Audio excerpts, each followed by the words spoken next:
반갑습니다. 글 쓰는 국어 대육생 국어 시간입니다. 오늘 선생님하고 시에 대해서 공부를 해보려고 합니다. 여러분, 시가 뭔가요? 머릿속에서 뭔가 떠오르지 않습니까? 초등학교 때 봤던 그거요, 선생님. 짧은 거. 그 그림하고 맨날 교과서에 같이 나오는 그거. 자, 지금 여러분 머릿속에 초등학교 때 배웠던 동시들이 떠오르고 계실 텐데요. 오늘 그 시가 무엇인지 선생님하고 한번 정의 내려보도록 하겠습니다. 지금부터 여러분은 상상을 하셔야 돼요. 여러분은 구석기 시대 동굴에 와 있습니다. 모닥불을 피워놨어요. 밖은 칠흑같이 까맣고 TV도 없고 휴대폰도 없고 유튜브도 없습니다. 아무것도 할 일이 없죠. 자, 그런데 누가 이렇게 가만히 멍 때리고 불을 보다가 그리고 누군가가 노래를 부릅니다. 따라라라라라라라라라라라라라 이러면서 그럼 다 같이 자 이렇게 몇 명이 따라 부르겠죠. 자, 노래라는 것이 처음 시작되었을 때 아마 이런 모습이지 않았을까. 그래서 누가 그날 있었던 일을 노래로 부르는 거죠. 물고기를 잡았는데 몇 개를 뺏겼고 막 이러면서 노래를 부르는 겁니다. 처음에는 뭐야 이렇게 볼지도 모르겠지만 어느 날 너무 괜찮은 노래가 있을 수도 있죠. 그러면 다음에 누가 또 청해서 부탁을 하는 겁니다. 야, 그때 그 노래 너 좋던데 한번 더 불러봐라. 자, 이렇게 노래의 형태로 아주 오래전 인간이 말을 하기 시작하면서부터 예술 활동이 이루어졌는데요. 그 노래의 노랫말 부분만 남아서 여러 가지 형태로 변해가면서 자리 잡은 문학의 한 영역, 그게 바로 시가 됩니다. 이렇게 시작했기 때문에 바로 시는 자연이나 삶 속에서 느끼는 어떤 생각 또는 마음속의 느낌 이런 것들을 적은 것을 시라고 하게 됩니다. 그런데 시를 시답게 하는 요소에는 내용 말고 또 다른 아주 중요한 게 있어요. 시가 원래 뭐로부터 시작됐다고요? 그렇죠. 노래로부터 시작되었다고 했죠. 노래에서 우리가 빠뜨릴 수 없는 요소가 뭐냐면 바로 리듬감입니다. 박자라고 부르기도 하고 음악에서는 여러 가지 형태로 불려지는데요. 바로 그 리듬감이 시에서는 운율이라고 부릅니다. 시는 분명히 말이고 글로 쓰여지기도 하지만 노래 같은 요소를 가지는데요. 바로 그 노래 같은 요소를 가지게 만드는 것, 그것이 운율입니다. 그래서 선생님이 설명한 두 가지 요소를 합치면 바로 시가 되는데요. 여러분, 시란 우리가 자연 또는 우리의 삶 속에서 생각하고 느낀 바를 함축적이고 운율이 있는 언어로 표현한 것. 우리는 그것을 시라고 부릅니다. 그럼 시의 형식적인 요소와 내용적인 요소에 대해서 좀 더 깊게 살펴보도록 하겠습니다.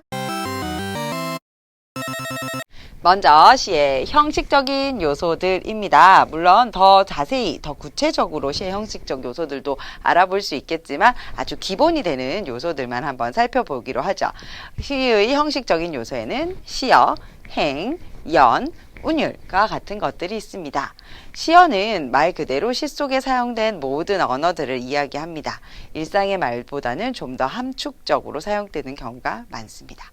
시의 행은 그 언어가 모여서 한 줄을 이루고 있을 때 행이라고 부르고요. 이 행들을 모여서 우리는 연이라고 부릅니다.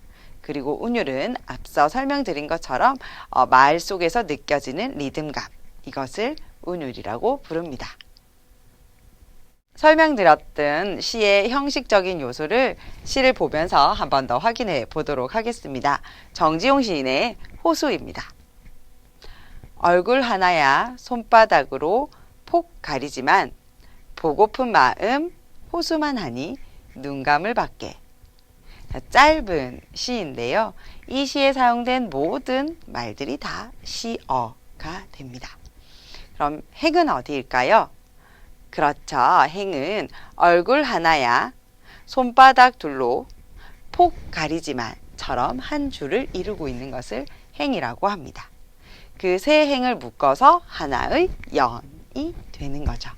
그러면 이 정지용 시인의 호수라는 작품은 두 개의 연과 여섯 개의 행으로 이루어진 시이다 라고 볼 수 있습니다. 그럼 운율을 한번 볼까요? 제가 끊어서 한번 운율감이 있도록 읽어보겠습니다. 얼굴 하나야, 손바닥 둘로 톡 가리지만, 보고픈 마음 호수만 하니 눈 감을 받게.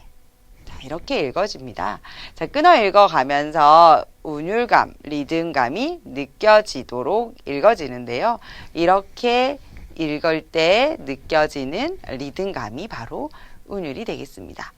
호수에 나오는 이런 운율을 내재율이라고 하는데요. 운율에 대해서는 다음에 좀 더 깊이 공부해 보도록 하겠습니다. 그럼 시의 내용적인 요소 한번 살펴보도록 하죠. 여러 가지 내용적인 요소가 있겠지만 오늘은 시의 주제, 시의 대상, 그리고 심상 이 세 가지만 살짝 살펴보도록 하겠습니다. 먼저 정지용식의 호수 다시 한번 볼게요. 자, 이 시인의 시적 화자를 통해서 나타내고 싶어 하는 마음이 무엇인지 시 속에 탁 보이거든요. 어딥니까? 이연의 그렇죠. 보고픈 마음. 이게 시인의 마음이에요. 시인이 전달하고 싶은 마음이요. 그런데 그 마음이 얼만큼 크냐면 호수만큼 크다 이렇게 나옵니다. 그래서 보고픈 마음은 시의 주제가 되고요. 그 보고픈 마음을 생각하게 만들었던 중요한 글감, 바로 호수, 이것이 제재가 됩니다. 시에서 이야기하는 내용 요소 중에 아주 많은 부분을 차지하는 것이 심상인데요. 심상이란 우리 머릿속에 떠오르는 그림이라는 뜻입니다. 여러분, 제가 바삭 바삭 고소한 치킨 냄새 이렇게 표현하면 바삭 바삭 할 때 그 소리가 머릿속에 탁 떠오르고, 고소한 치킨이라고 하는 순간 내가 제일 좋아하는 그 치킨이 떠오르는 것, 그게 바로 머릿속에 그림이 떠오르는 것이거든요. 그런 것을 심상이라고 하는 겁니다. 이때 눈으로 볼 수 있는 것을 표현하는 것을 시각적 심상이라고 하고요. 코로 냄새를 맡는 것처럼 향기를 기억해내서 머릿속으로 그릴 수 있는 걸 후각, 그리고 피부에 닿는 느낌들을 표현하는 것을 촉각, 입으로 먹는 느낌을 미각, 이렇게 표현을 합니다. 그래서 우리가 가진 시각, 청각, 후각, 미각, 촉각 5가지 심상이 있고요. 더 구체적으로는 또 심상의 전이가 일어나는 공감각적 심상이라는 게 있습니다. 심상에 대해서는 다음 시간에 좀 더 자세히 살펴보기로 해요. 자, 이번 시간에 선생님과 배운 내용 다시 한번 정리해 봅시다. 시 무엇입니까, 여러분? 그렇죠. 자연이나 삶 속에서 우리가 느끼고 생각한 것을 함축적이고 운율이 있는 언어로 표현한 것, 그것이 시입니다. 자, 그리고 시에서의 형식적인 요소, 내용적인 요소 공부해 봤는데요. 그 중에서도 특히 운율, 심상 이 2가지 꼭 기억해 주시면 감사하겠습니다. 정리되는 내용 한번 꼭 확인하시고요. 이것으로써 수업 마치겠습니다.